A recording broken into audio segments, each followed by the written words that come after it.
Então, eu sou Joana Paula, professora de História da escola Antônio José Peixoto Miguel.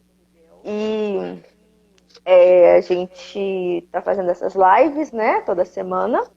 E o Ricardo me convidou para fazer a live junto com ele dessa semana. Boa tarde, Carol. Olá, Carol, boa tarde, seja bem-vinda.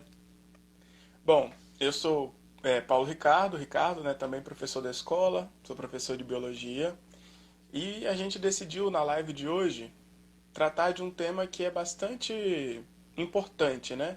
Ainda bem que ele tem ganhado um pouco mais de atenção, inclusive da mídia, das pessoas, porque é uma realidade que a gente enfrenta todos os dias.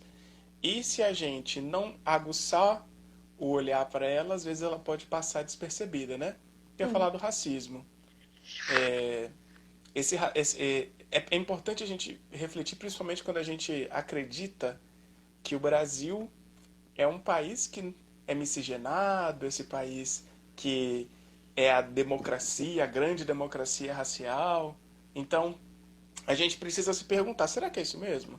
Será que a miscigenação ela foi suficientemente bem resolvida na cabeça das pessoas para que o racismo também tivesse sido deixado no passado ou essa história ainda não está muito bem contada? Como é que é? Acho que é importante a gente começar pensando do início, né, Joana? Primeiro, o Sim. que é racismo? Como essa história surge pra gente? Então, a gente tem. Você falou dessa questão dessa ideia de igualdade, de miscigenação no Brasil. Isso surge, né, no nosso país, mais ou menos ali na década de 70, essa ideia de que somos um povo diverso, então não existe racismo, né? Mas, né, não é bem assim. A gente tem aí um longo passado no caso do Brasil, de escravidão, de separação, da ideia de que existe gente inferior a outro, né? E por isso merece ser escravizado. No caso da escravidão propriamente, se a gente pensar em termos de escravidão, a gente tem a escravidão começando por uma questão assim de explicação religiosa, né? A explicação não é a explicação racial. A explicação no século XVI é a explicação religiosa, é a explicação de os filhos de Cã, né, os filhos de Caim, que são os negros, merecem ser escravizados, porque eles são filhos do pecado. É essa a história do início da escravidão. É por isso que se dá o início da escravidão. É só no século XIX que a gente tem a escravidão como uma questão. A escravidão não, desculpa, a questão do racismo, do termo, né? Raça e racismo. Porque aí vem do que a gente chama de pseudociência, das ideias do cientificismo daquela época que vão aí separar as pessoas por raça. Aí você sabe explicar melhor que eu. Na biologia, se a gente vai falar na biologia moderna, raça não existe para seres humanos, né?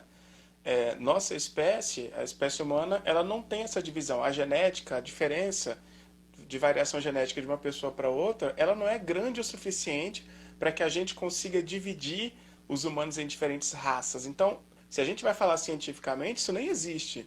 Mas Sim. é importante falar que no passado, como você estava comentando, foram criadas teorias racistas para justificar, inclusive, a classificação de pessoas como uns melhores e outros Uhum. piores na história, né?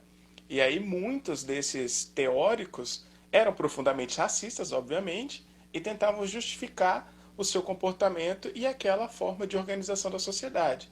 Se dizia naquela época, por exemplo, que os negros eram menos inteligentes, que eles tinham capacidade cognitiva mais limitada, que eles eram ideais para trabalho braçal, trabalho físico, Sim. mas para que trabalho intelectual eles não eram bons.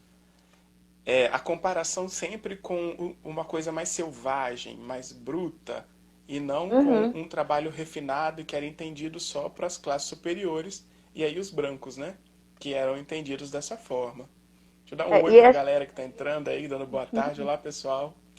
Sejam E essa bem-vindos. ideia foi tão perigosa, ela é tão perigosa que ela dá base, por exemplo, para o Holocausto dos Exato. nazistas, ela dá base para uma série de situações de extermínio de populações, né? Porque é extermínio, inclusive, cultural. Porque a ideia de que a raça branca superior, a, com uma cultura superior, com toda uma questão física superior, deve dominar e ensinar aos demais. E aí a gente tem todas as questões do século XIX e XX, né, que são de extermínio de população, de genocídio e etc., que são extremamente complexos. Vamos pensar aqui, João, no Brasil, né, como país, tem 520 anos de história. Sim, Desse tempo, 354 anos, nós estamos falando de escravidão no Brasil. Ou seja, a maior parte da história do nosso país são 3 séculos e meio em que você tem um povo sendo escravizado. sim. Isso tem algum reflexo hoje ainda? Como é que isso vem parar nos dias de hoje? Então, a gente tem várias construções a partir daí, né? Primeiro, que eu acho que é uma construção que não é só nossa, mas que a gente tem em toda a questão da cultura é, judaico-cristã e que importa também da questão grega, que é a desvalorização do trabalho braçal. Essa desvalorização do trabalho braçal leva a uma série de situações no qual quem faz o trabalho braçal é inferior. Ou seja, quem fazia o trabalho braçal durante o Brasil colônia? O negro. Quem é inferior? O negro. Então você tem essa desvalorização vindo daí. E isso a gente vê o reflexo hoje, onde a gente percebe que o trabalho braçal continua sendo feito pela população majoritariamente negra.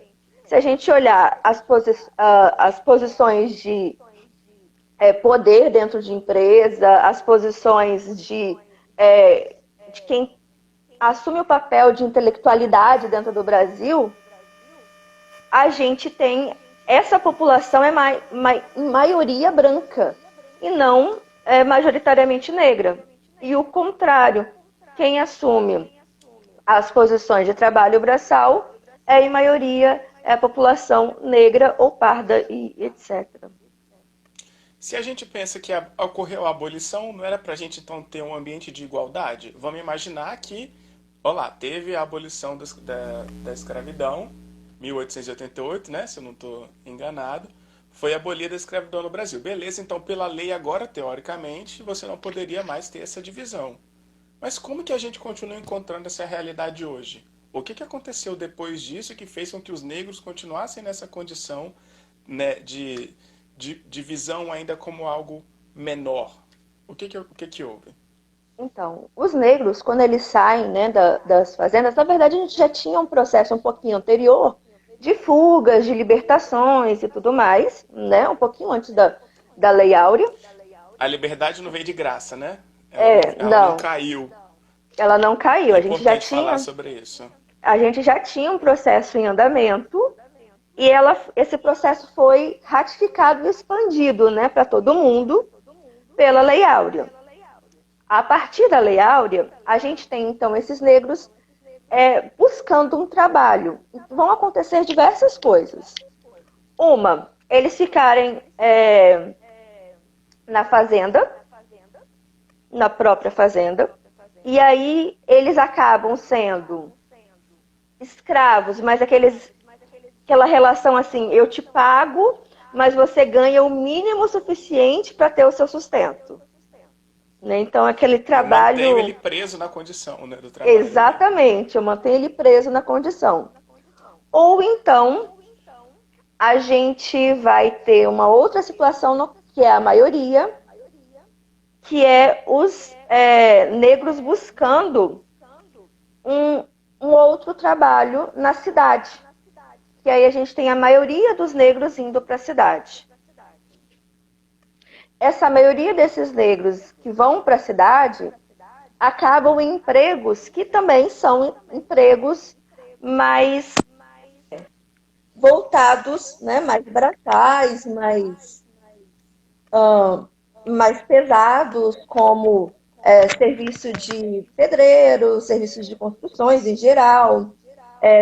As cidades, a maioria são cidades também próximas a, ao litoral, então vão trabalhar em embarcações, né, em coisas do tipo. Então é muito comum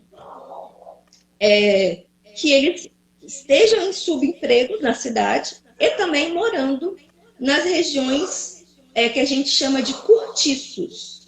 O que são esses cortiços? São prédios próximos ao centro da cidade e que são assim, moram várias famílias em um prédio, só que não tem esgoto encanado, não tem água, não tem eletricidade, tem estrutura. Simplesmente você aluga um quartinho, não tem banheiro individual também não, tá? É tipo um quartinho sem banheiro, sem nada, você mora ali com sua família, aí tem um local onde todo mundo busca água, onde todo mundo usa o banheiro, meio que coletivo, uma estrutura bastante precária. E isso, ali no século XIX, vai ser demolido depois, porque isso enfeia, não sei agora falar a palavra, a cidade, deixa a cidade muito feia. Então, não tem uma onda de urbanização. E a ideia é, vamos derrubar esses negócios, vamos derrubar esses cortiços. E aí, para onde vão essas famílias que estavam no cortiço? No Rio de Janeiro, inclusive, tem uma revolta por conta disso, uma chamada Revolta da Vacina. Aqui no nosso estado, a gente tem o que chama de Novo Arrabalde, que é justamente isso, é a construção daquele pedaço ali do Parque Moscoso, aquela região ali é construída, ampliada, aquela região também do Shopping Vitória, aquele espaço bonito, aberto, com um monte de parque, né? Um monte de casa, um monte de casarão. E para onde vai a população que morava nessa região? Eles vão para os morros. E aí a gente tem o processo de favelização, De né? favelização. Que hoje a gente tem as favelas, né? Tanto no Rio, aqui em Vitória, a gente tem a região também de favelas, onde essa população mora. Joana, é importante também comentar que nesse processo, na época, ainda quando a escravidão era permitida, começam também, já que o Rafael faz a brincadeira no chat ali, né? Então quer dizer que a princesa Isabel não era boazinha?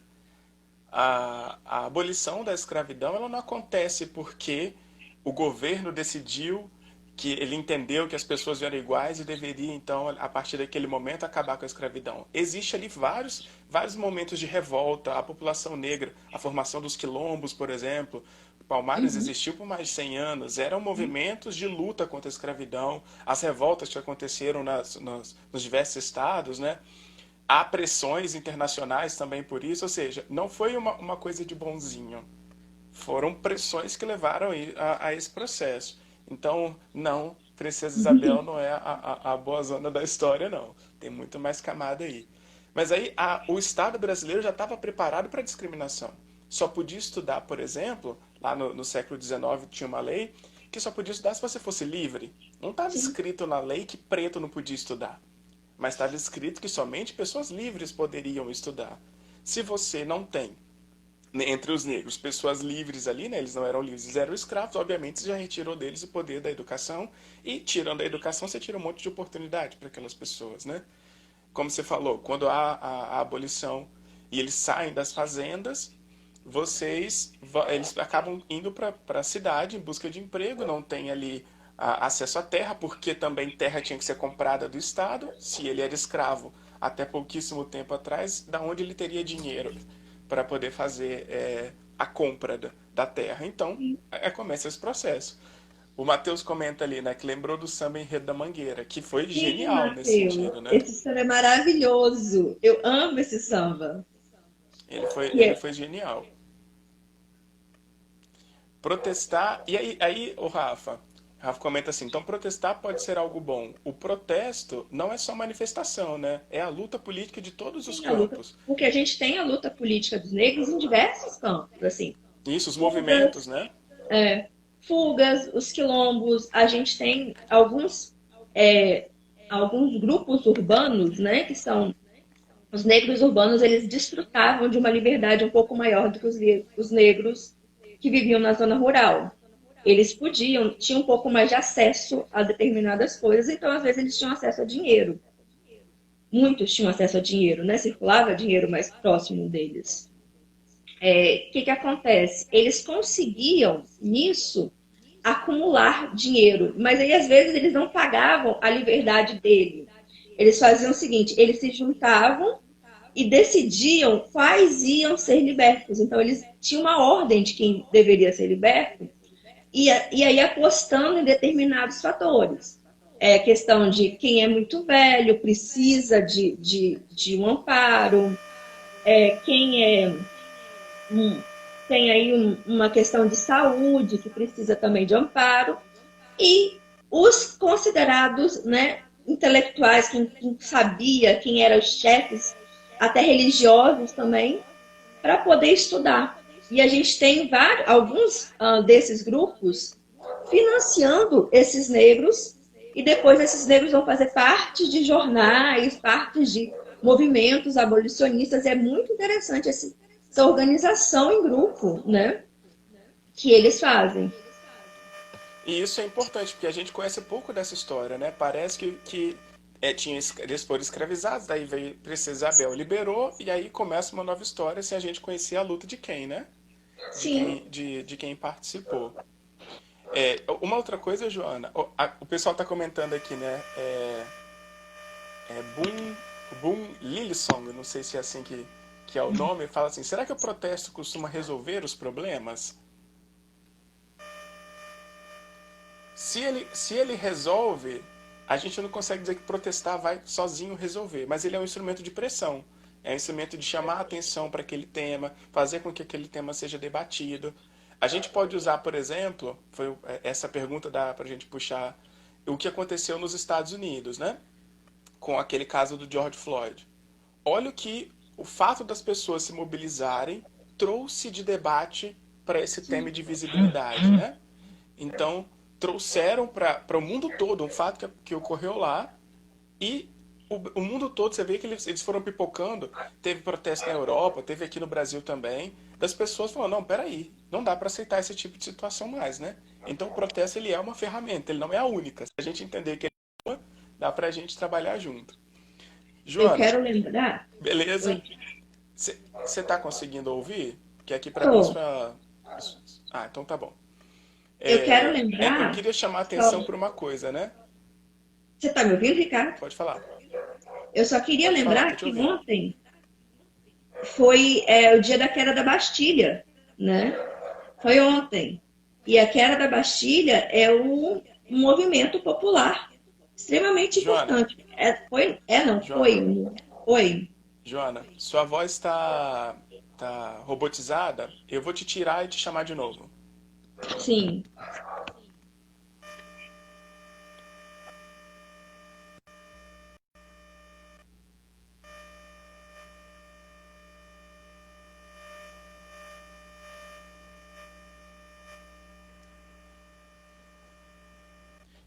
Enquanto o Joana tá voltando, eu vou comentar sobre uma questão que acho que é importante, né? Esses efeitos todos a gente sente ainda hoje, né? Quando a gente vê, por exemplo, teve uma propaganda um tempo atrás que eu achei genial a proposta que ela faz, né? Ela era uma dinâmica de grupo, as pessoas recebiam fotos e elas deveriam dizer ali naquelas fotos qual era a profissão das pessoas. Já te enviei o convite, Joana. Deveria dizer qual era a profissão das pessoas. E aí eles pegavam pessoas brancas e negras na mesma pose, vestida do mesmo jeito, e apresentava para o grupo de pessoas. Eles deviam dizer o que eles achavam que aquelas pessoas eram, qual era a profissão. Por exemplo, quando vinha um cara de terno, se o homem era branco, eles diziam que era um empresário. Se o homem era negro, era um segurança. Quando eles apresentavam uma pessoa correndo, essa pessoa correndo, se fosse branca, estava fazendo esporte. Se fosse negra, ela estava fugindo. Então, esse tipo de comparação, ele não surge do nada na cabeça das pessoas, né? elas de alguma forma foi criado esse imaginário do negro como algo perigoso ou menor e o branco como tendo uma importância maior. Tem uma lei que quando eu estava lendo sobre isso eu fiquei muito intrigado, que era chamada Lei da Vadiagem. Já é século XX, né, 1940. Essa lei dizia assim, ó, que as pessoas que estivessem na rua e não estivessem trabalhando, elas não tivessem como comprovar que elas eram trabalhadoras, elas poderiam ser presas. E aí, olha só, quem naquela época tinha mais dificuldade de conseguir emprego, um emprego formal? Pessoas negras. Então a gente já começa desde esse momento a encarcerar pessoas negras, a prender gente negra, porque elas eram vadias, vagabundas. Então a gente já começa a colocar na cabeça das pessoas que negro é perigoso, que ele tem que ser preso, de que ele não pode estar num ambiente, ele é suspeito se ele estiver num ambiente social. Era uma lei, boom, que dizia que se a pessoa estivesse na rua e não fosse um trabalhador, não tivesse como comprovar que era trabalhador, ele poderia ser levado pela polícia para a cadeia. Isso era uma Uhum, lei. E isso foi sim, uma forma de colocar muita gente negra na cadeia, né? porque era justamente a população que tinha menos acesso a emprego ou maior, sempre trabalhou de forma mais informal. Então, se você Isso. trabalha de forma informal também, como é que você prova que você tem um trabalho? Né? Não tem como você provar. Então, vai pra cadeia. Mas você coloca uma mensagem importante na cabeça das pessoas. Essa gente tem que estar presa. Essa gente não pode estar na mesma praça do que eu. Essa gente não pode andar na mesma rua do que eu, porque elas são pessoas perigosas, elas são vadias. Então elas precisam estar na cadeia. Então esse absurdo vai construindo na mente das pessoas uma ideia do que é ser negro, né? E por Uhum. isso a gente tem esse reflexo. Vamos trazer para os dias de hoje. A gente vê na mídia esse tipo de representação ainda? A gente vê na mídia, vê. Quais os papéis, por exemplo, que são dados para negros interpretar nas novelas, nos filmes, de Se a modo novela geral? for de época, é o papel do escravo, ponto. Se a novela não for de época, né, a gente tem aí as pessoas que moram na favela ou em zonas mais pobres, a empregada, o malandro, né, aquele cara que vive de bico, de qualquer coisa assim, às vezes também é um negro, às vezes não, é um negro normalmente. Normalmente são esses papéis, mas A gente não vê, em geral, galãs negros e as mocinhas negras, né? Eles estão não. fora dessa representação. Essa é uma coisa mais recente, a gente tem visto essa crítica recente. Há umas semanas atrás, exatamente quando estava tendo esse caso do George Floyd em alta, um programa jornalístico foi debater o tema racismo. E aí a legenda era: a pauta é racismo. Você olha a foto, era só gente branca. Todos os jornalistas que iam debater sobre racismo eram pessoas brancas. Eles não chegaram nem a perceber que a representação de negros ali para debater o tema não existia. Então isso é uma coisa que as pessoas pouco refletem, né? E é importante a gente perceber isso, porque acaba sendo uma forma de continuar passando essa mensagem. Exatamente, Andressa. Os papéis são papéis secundários. Os papéis de destaque, os grandes personagens das novelas, poucos são negros. Se a gente vai tentar lembrar de grandes nomes, aí você vai pensar, tem o Lázaro Ramos, tem a Thaís, que é a esposa dele, né? Aí você fica, Sim. e quem mais? E Aham, quem é mais mais que ou já menos. foi protagonista? E Você tem que ficar tem. fazendo um esforço para lembrar, porque a Eu não sei se representação é você muito pequena. lembra do episódio envolvendo o Lázaro Ramos e a esposa, a Thais Araújo, na Copa, que eles estavam cotados para serem o casal propaganda de apresentação da Copa. Foi da Copa ou foi das Olimpíadas? Agora acho que foi das Olimpíadas. E aí não quiseram, trocaram pelo. Gente, eu esqueci, Rodrigo Hilbert e E a a, Fernanda? e a Fernanda. Né? Ou seja, trocaram por um casal branco. Né? Um casal negro seria. O Andrew, essa malhação recente, né, o Viva a Diferença, trabalhou muitas dessas questões, né? Trabalhou sobre essa diversidade, mas você percebe, é algo recente nas novelas. Até hoje, a gente vai lembrar que mesmo pessoas negras, quando elas alcançam determinado local de destaque, vocês devem lembrar da jornalista Maju Coutinho, que é a apresentadora do jornal Hoje. Ela é uma jornalista famosa, tem carreira, alcançou um jornal de destaque e um importante representante do setor de uma outra emissora disse que ela não tinha chegado naquela posição pelo talento, pela competência, mas pela cor dela, pela cor da pele. Ou seja, quando o negro alcança uma posição de destaque, as pessoas ainda fazem com que ele sinta que não deveria estar ali, porque ele só chegou até ali porque foi facilitado, quando na verdade é o contrário. Chegar em qualquer espaço de representação, que em geral você só conhece pessoas brancas ali, é muito duro, porque você tem que quebrar muitas e muitas barreiras para chegar até lá, né? Quando a gente pensa assim, ó, essas barreiras continuam existindo até hoje, até numa seleção de emprego. Quando uma empresa vai anunciar uma vaga, ela anuncia onde? Se ela anuncia numa universidade particular, por exemplo, que é considerada de ponta, essa universidade particular tem mais gente branca ou preta? Lembra que os negros são mais da metade da população. Eu, quando fiz faculdade, eu estudei numa sala que era de 60 pessoas. Em 60 pessoas, 5 eram negros. De 60. E as pessoas não acham isso esquisito. Quando a gente vai a locais, eu tenho que me perguntar sempre, cadê as pessoas pretas, as pessoas negras desses lugares? Elas estão em qual posição? Primeiro, se elas estão lá. Elas estão aqui? Se são metade da Uhum. população, eu deveria encontrar metade de todo lugar que eu fosse de pessoas negras, em qualquer ambiente. Então, se eu chego num local e elas não são a metade, eu tenho de me perguntar onde elas estão. Aí eu tenho que começar a olhar. Muitas vezes eu acho. É a empregada, é o atendente da lanchonete. Elas não estão ali vivendo e convivendo naquele ambiente como as outras. Elas estão servindo ainda. Então a gente ainda tem essa questão da ocupação do espaço, né? E o pior, que mesmo nas universidades públicas, né, que deveriam ter um espaço maior para as pessoas negras, infelizmente, a gente ainda vê um pouco acesso, melhorou um pouco nos últimos anos, devido às questões de cotas e melhorias, né, e alcançadas, mas a gente já teve esse ano aí, por exemplo, a lei de cotas foi cortada, né, que a universidade vai cumprir se quiser, não sabemos como é que vai funcionar isso, e, e como ficarão? Porque eu fiz História, tecnicamente é um curso que muitos alcançam, mas a maioria da minha sala, nem metade da minha sala era negra, né? A gente não tinha essa proporção.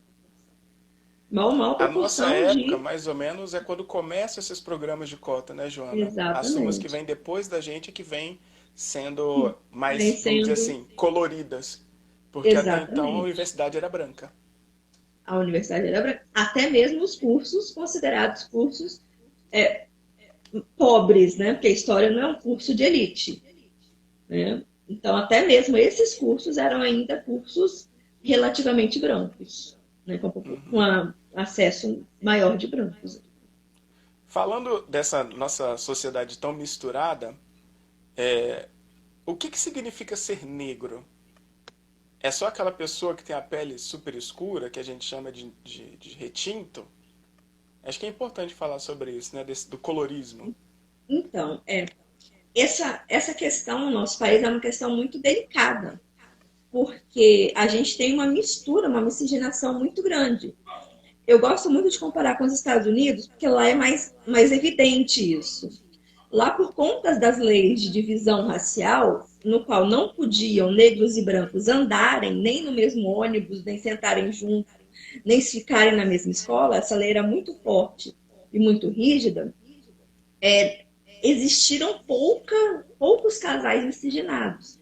Até hoje, a miscigenação ainda é um tabu para os americanos, para os norte-americanos. Para a gente não foi a mesma coisa. O tabu não foi tão grande da miscigenação. Desde o início a gente tem um processo de miscigenação. É claro que a gente não pode romantizar esse processo de miscigenação e dizer que foi Esse por... que faz esse a parte. A miscigenação começa de que forma? Porque a gente não pode apagar a violência que o povo preto sofreu. Exatamente. A miscigenação não é por amor, não é por... Não. é justamente a violência que o senhor vai pegar as suas escravas e vai à força mesmo. Então, assim, é uma questão violenta, tá? Não é carinho, não é amor, não é paixão, não, tá, gente? Por favor, não façam isso na cabecinha de vocês. E a partir daí, acontece essa miscigenação. Muitas vezes essas crianças que cresciam, se elas fossem mais escurinhas, né? Elas ficavam ali mesmo como escravo e foi, né? Se elas fossem mais claras, virava uma questão, né, de diferenciação. A senhora saberia do que aconteceu, e aí vem mais processo de violência para cima de uma criança que não tem nada a ver com isso. Porque essa criança, né, acabava sendo entregue, sendo expulsa dali, ou etc. Às vezes até assassinada, porque ela representava esse processo, né, de qual o senhor não cumpriu as funções do casamento dele de se manter fiel. Né? Ainda tinha tudo isso. A partir disso, a gente tem o início do processo de miscigenação. Algumas dessas crianças, né, algumas dessas crianças miscigenadas, elas vão ser usadas justamente como capataz da fazenda, porque é mais claro. Então você começa a ter o processo. Espera aí, o indivíduo é mais claro, ele é o capataz da fazenda, é aquele que o senhor vai dar poder a ele. Se tem o poder, ele é mais claro, ele é negro igual aos outros, ele não se sente negro igual aos outros. Então, a partir daí, a gente tem o início desse processo que a gente chama de colorismo, no qual pessoas negras, de cores diferentes, quem é mais claro se sente menos negra e é tratado pela sociedade como se fosse menos negro. A gente tem Né? aquele famoso é um moreno, né? Deixa eu É só o fazer uma moreno. partezinha. O Andrew, é importante demais a gente conhecer a história, por isso que a gente está conversando sobre isso. Porque senão a gente não consegue mudar. Se a gente não conversar sobre essas coisas, a gente acaba repetindo esses mesmos erros e fazendo com que essa violência que você acha tão triste continue geração a geração afetando outras pessoas. É por isso que a gente precisa acordar para essas coisas para poder enfrentar. E a partir daí, a gente tem todo esse processo. Então, quando a gente tem, por exemplo, uma pessoa que ela tem traços mais finos, né, e uma pele um pouco mais branca, ela é mais aceita. E aí a gente até, a Rafael colocou, pardo, né? O título de pardo é um título muito querido no Brasil, né? Metade da população praticamente se diz parda. Mas o pardo é uma forma de você sair do negro. É De de você você não dizer, ser preto. Eu não sou preto, exatamente, eu sou eu não sou pardo. preto, eu sou pardo. Não, eu sou negro, não, eu sou pardo. Né? É essa forma de sair desse lugar. E aí, todas as questões sociais. Eu percebo, por exemplo, na minha própria pessoa, eu não sou tão negra, eu sou um pouco mais clara. Se comparar eu e Ricardo, eu sou bem mais clara que Ricardo, E eu ainda né? sou um negro de pele clara. Que muita gente, Sim, inclusive, não me reconhece como negro. Quando eu falo que eu sou negro, é como se fosse um susto. Não, não, você não é negro, não. Você é exatamente. moreno. Quando você fala, é assim, imagine quando eu falo. Quando eu falo, não, nem pensar, você é clarinha. Você não é morena. Não, gente, presta atenção, não rola. É uma questão. Joana, eu Vira. costumo dizer assim, eu li essa frase e achei ela genial. Eles dizem que a gente não é negro, né? Que a gente não é preto. Mas na Sim. hora da discriminação sempre consegue achar aonde o preto tá. É só ele estar no lugar errado. Se ele tá num Uhum, local em que ele não é entendido como pertencente, que não deveria estar lá, eu que era moreno, há 5 minutos atrás, descobrem rapidinho que sou preto. E daí é a exatamente. mim que o segurança vai andar atrás no shopping, entendeu? Se eu andei no shopping Vitória,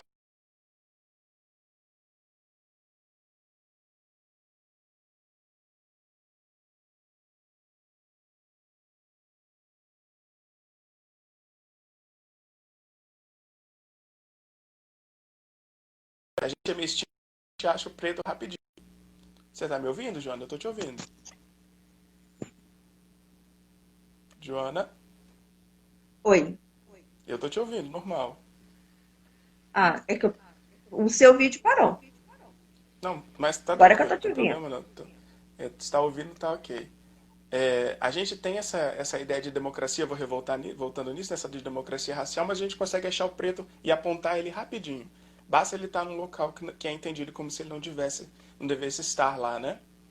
E aí, Sim, a gente pode ir puxando, o Matheus comentou um tempinho atrás sobre a capoeira, que já foi até criminalizada, né, no passado, as religiões de matriz africana, que também sofrem perseguição até hoje. Né? É visto, aquilo que é ligado à cultura negra ainda sofre esse tipo de, de pressão. Voltou, Andressa e Rafa, ou continuou travado?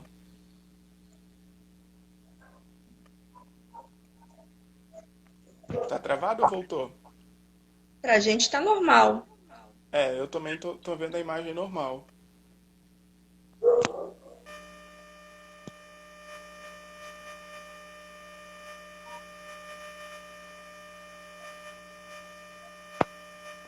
Voltou.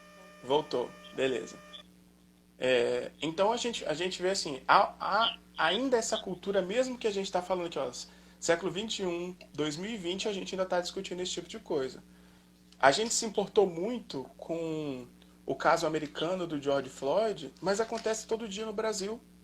Se a gente vai Aconteceu olhar, exatamente igual, né? Aqui, essa acho que semana, essa essa semana, semana, não por duas exatamente que a pessoa, vezes, graças a Deus, não morreu, mas, enfim. isso, por duas vezes essa semana nós tivemos casos desse. E o cara fala a mesma frase.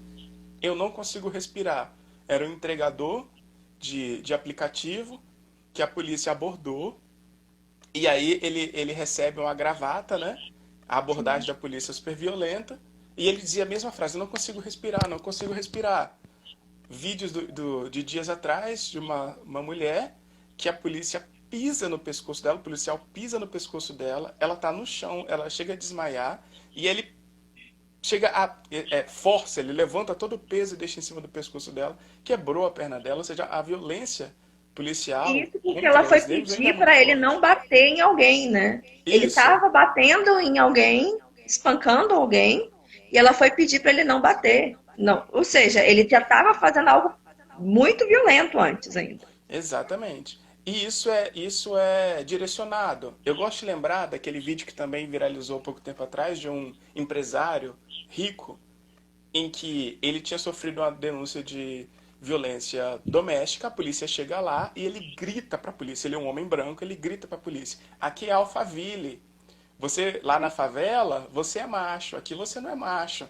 Vem aqui se você for homem. Você é um bosta.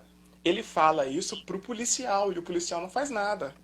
Ou Uhum. seja, uma pessoa branca, rica, sabe do privilégio que ela tem, porque jamais uma pessoa negra poderia agir com um policial dessa forma e sair bem na história, né?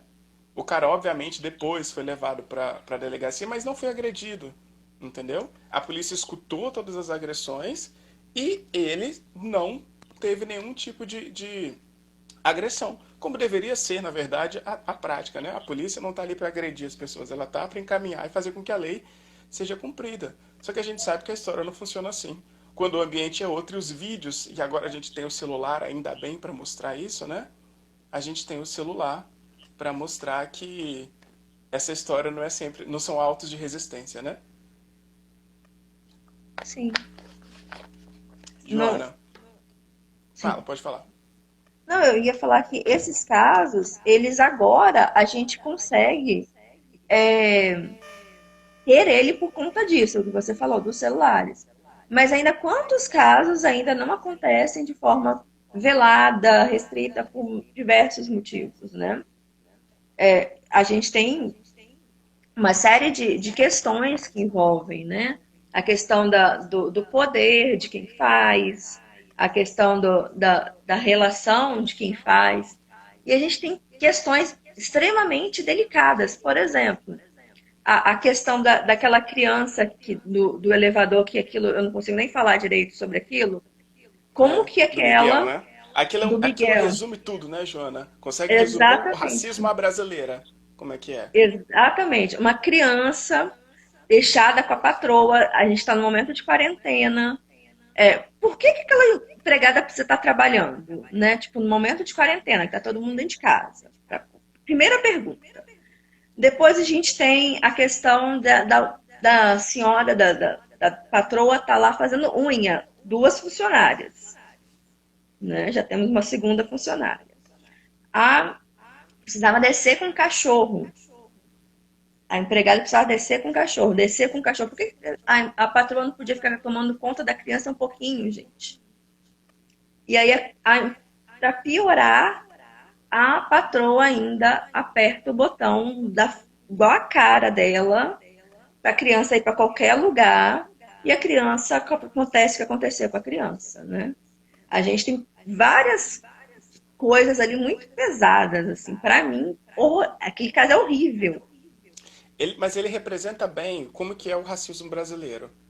Porque a empregada, se a gente lembrar até pouquinhos anos atrás, empregada nem carga horária de trabalho tinha. Era da hora que o dia amanhecia a hora que o patrão ia dormir. Isso era uma forma de escravidão moderna, em que você dava um salário mínimo para a pessoa para dizer que estava tudo bem. Ou até, dependendo das casas e tantas que a gente já deve ter ouvido falar, que era meio salário mínimo, que você dava um valor para a pessoa ficar trabalhando na sua casa por Quando horas e não horas. morava lá, né? Não era algo, tipo, e assim, ainda ia lá perturbar de noite ainda, era quase, às vezes você ainda ia lá buscar na roça, tinha uns casos bem assim, né? Você vai lá buscar uma Isso. menina, deixa a Para menina aqui estudar. Trouxe para para estudar, né? estudar, Uhum. algo horrível. Sabemos. E essa história do Miguel, ela mostra o quanto que a vida de uma criança negra vale pouco. Porque a unha da patroa foi mais importante. Não Sim. podia atrapalhar a unha dela enquanto a empregada dela estava andando com o cachorro. E aí a gente conhece o final da história. Então você tem o desprezo pela vida negra. Tanto que a gente brasileiro se incomodou, e o caso do George Floyd, eu falo mais uma vez, foi tão chocante, mas e aqui? A gente tem um jovem negro assassinado a cada 23 minutos. A gente teve quantos casos? A gente teve de negro sendo confundido porque estava com guarda-chuva na mão e confundido com fuzil e é assassinado. Você tem o caso acho que é João Pedro, João da Pedro. criança. Você teve um menino assassinado dentro de casa, troca de tiros na favela, o tiro que saiu da polícia acertou o menino. Você teve a menina indo para a escola. Ou seja, crianças negras assassinadas de maneira absurda e a gente naturaliza. Vira mais um, mais um, mais um. Ou São caso vidas de pessoas, de isolado. famílias. 500 casos isolados por semana, né? A gente não entende que o racismo não é uma coisa individual. Eu não estou falando de uma pessoa que xingou uma outra pessoa ou destratou uma outra pessoa. É uma estrutura. E nessa estrutura são vários níveis de opressão. Então são várias formas de eu amarrar aquele povo numa condição para ele não sair dali, para ele permanecer naquele local. Então a gente precisa abrir e ampliar. O racismo não é só quando alguém xinga uma outra pessoa. O racismo é quando eu estabeleço que o lugar dela não é o mesmo que o meu. E isso nem sempre é dito de maneira clara. É pela atitude, é pela maneira com que eu olho, é pelo jeito com que eu me comporto, é como as instituições agem com a gente. Tem uma pesquisa de São Paulo que mostra, por exemplo, a quantidade de crimes que acontece. E a quantidade de crimes, a maioria era cometida por pessoa branca. Mas quando eu vou olhar o julgamento, quem era condenado em maioria? O preto. Então eu tenho mais gente preta na cadeia do que branca. Aí automaticamente na minha cabeça, preto tá lá porque preto é bandido.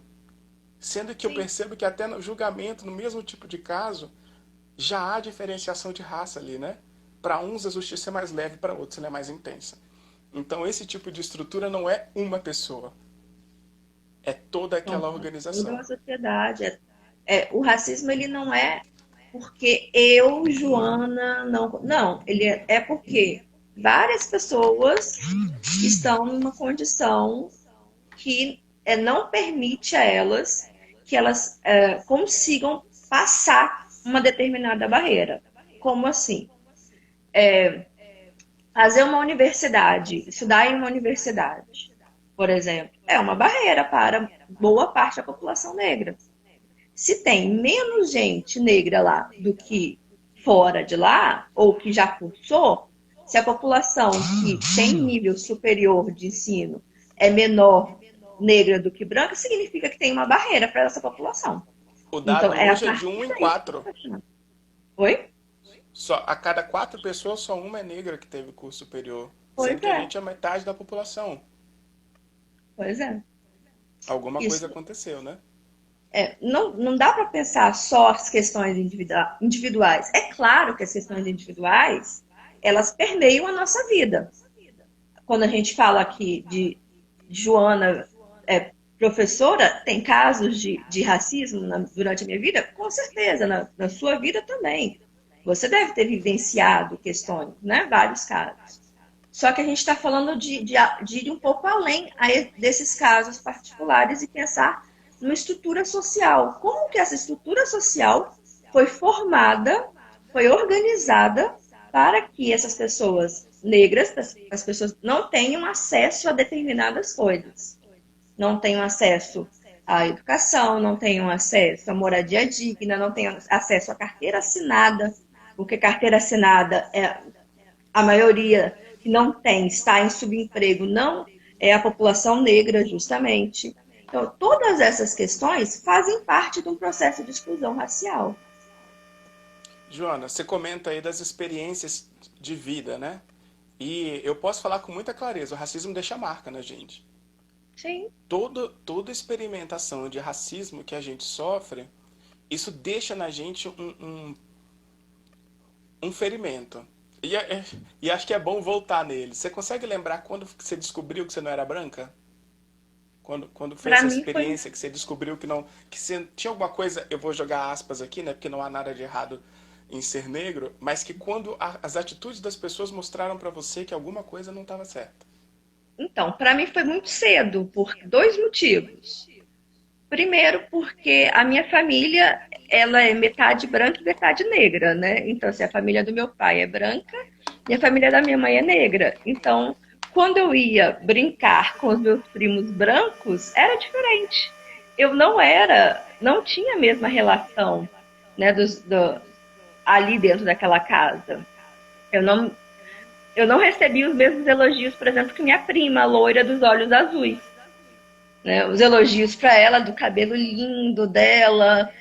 Não, meu cabelo não era lindo. Dos olhos lindos azuis dela, não. Nunca tive. E por aí vai. E outras questões que vinham ali dentro de casa mesmo, né? Dentro da casa dos meus avós.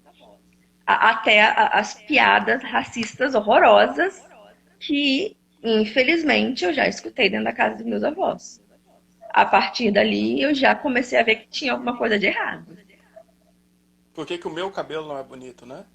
O que que Pois tem de é. errado com o meu cabelo? Por que que meu cabelo não é bonito? Eu me lembro, a Josi comentou assim, ó, eu me lembro quando eu percebi que era negra, foi muito difícil, e é difícil até hoje. Josi, eu era muito criança, eu devia ter uns 4, 5 anos no máximo. Eu me lembro dessa cena com muita clareza, assim. Minha família também é misturada, tem pessoas brancas e pessoas negras. E eu tinha um primo que ele era branquinho, lourinho, cabelo lisinho, o nome dele é Leandro. Tem um primo, né? Ele é vivo. E aí eu percebi, exato, cabelo bom. E aí eu percebi que o meu cabelo era o cabelo ruim, era o cabelo bombril. Sim. Que o meu nariz era o nariz de barraco. Que o meu pé era o pé chato. E eu fui entendendo que eu era um problema. As minhas Uhum. características não eram características boas. E não era assim com o primo Leandro. E aí eu me lembro de chegar para minha mãe e perguntar se eu podia mudar de nome. Eu tinha 4, 5 anos. Ai, que E horror. aí eu perguntei para minha mãe se eu podia mudar de nome. Porque na minha cabeça, de criança, se eu mudasse de nome, eu mudava de cor. Então aquelas coisas que aconteciam comigo não ia acontecer mais. Então, quando a gente fala do racismo, a gente tem que olhar que isso é uma coisa perversa. É perversa e isso marca as pessoas. E eu ainda posso falar que eu sou privilegiado, porque eu morei numa cidade pequena, em que meu pai era uma pessoa conhecida, então de uma certa forma eu ainda tive uma blindagem, que não é a realidade da maioria das pessoas negras, né? As Sim. violências costumam ser muito maiores. Mas eu É, a tenho vários desses violência episódios. também, a violência que eu sofri ainda foi pequena também, né? Foram esses episódios dentro da casa dos meus avós, né? de piadas também, de tios, piadas racistas, e eu percebia que as piadas, entre aspas, né, eram bem dirigidas à minha mãe, que é negra, né, e, e eram muito incômodos na família do meu pai, porque além de negra, a minha mãe é mais velha que meu pai, então eram dois incômodos, né, ela ser mais velha que ele e ela ser negra. As gracinhas eram terríveis, eram de uma crueldade muito forte. E depois disso, ainda bem que eu também tive a sorte da minha mãe ser professora e ela me colocar em escolas particulares, que eram justamente as escolas que ela trabalhava. Eu era bolsista das escolas que minha mãe trabalhava. E como eram escolas particulares, majoritariamente eu era a única negra da escola. A minha história Então, também em muitos casos, né? e aí vinham todas as graças, tudo que a gente vai sofrendo, né? No meu caso, muito ligado ao meu cabelo, né? Meu cabelo era sempre o alvo das questões. Cabelo bombril, de estar sempre preso, porque se soltar fica armado, né? Eu lembro, Joana, eu lembro de musiquinhas que cantavam nessa época do cabelo. Sim, Ainda isso, ou seja, eu tô falando de jardim de infância, de primeira infância ali, e eu lembro das musiquinhas que cantavam ainda em relação ao cabelo. Eu morei numa cidade que era de descendência italiana, né? A colonização. Então, era uma coisa que eu passei a prestar atenção, olha só, mais recente. Uma pessoa de descendência italiana sabe da onde veio o tataravô. Ela sabe dizer qual navio que a família dela veio da Itália para o Brasil. Você sabe dizer da sua família, da parte negra? A nossa história é apagada. Eu fui fazer essas contas outro dia e eu percebi que eu sou a quinta geração livre da minha família. Antes disso é escravo. E eu não sim. consigo saber de onde nem essas pessoas vieram. Nem o direito, a ancestralidade, a história a gente tem. Então é como se quisesse apagar a gente. E apagar da história também, né? Então tem essas coisas que a gente precisa reconhecer para mudar, para saber do que fazer. Como a gente está encaminhando para o final, Joana, é importante dizer também, beleza, a gente colocou aqui o quadro, mas como que se muda? É possível ser antirracista? Então, a gente precisa pensar em várias questões, né? Primeiro, as questões de mudança social, de busca por uma oportunidade social para essa população. E aí, quando eu digo busca por uma oportunidade social, a gente fala de, principalmente, educação, né? Acesso à educação por essa população. Como que a gente vai fazer com que essa população tenha acesso à educação? Né? Como que a gente faz com que essa população chegue aos níveis superiores de ensino no nosso país? Essa é uma questão da gente pensar. A partir daí, a gente precisa pensar também em fazer, reorganizar toda a que a gente chama de ideologia da nossa sociedade, né? Que é justamente essa ideia de que o negro não pode estar em determinados locais. Mas como que a gente faz para acabar com isso? Chegando até lá, né, e colocando o negro nesses locais e mostrando, olha, é possível. Olha, ele está aqui porque é possível chegar aqui. Então vamos todos. É, é o início disso, né? Mas E tem que ser não com ação acho que. concreta, né, Joana? Por Sim, exemplo, aquilo que eu citei lá. Se eu sou um empresário, a minha empresa tem política de diversidade? Eu me preocupo em trazer pessoas de diferentes características para dentro? Porque até o local onde eu anuncio a vaga de emprego vai influenciar em quem tem acesso àquela vaga ou não. Se eu coloco naquela vaga que ela precisa de inglês fluente, eu já estou tirando um monte de gente preta da história. Por que enquanto empresa eu não posso, para valorizar e para ajudar nessa mobilidade social, aceitar o empregado que ainda não tem aquela condição e a empresa ajudar nesse processo e existem de uma série de complementação questões também, né? do que não ocorreu? A gente Como, precisa por abrir os exemplo, olhos para isso. promoção dentro da própria empresa, por exemplo. É Isso. uma Poucos tática. negros têm. poucos negros estão em chefia. Até, Sim, Joana, até em locais onde a gente entende que o negro não é discriminado, que é o futebol, por exemplo, que tem muitos e muitos jogadores negros, beleza. E nos cargos de comando? Tem técnico negro em quantidade? A gente tem dirigentes negros em quantidade? Presidentes de clube? Não tem. Até naquele ambiente onde a gente entende que os negros alcançaram sucesso, ele é um sucesso, vamos dizer assim, do trabalho. Mas ele não alcança os espaços de liderança.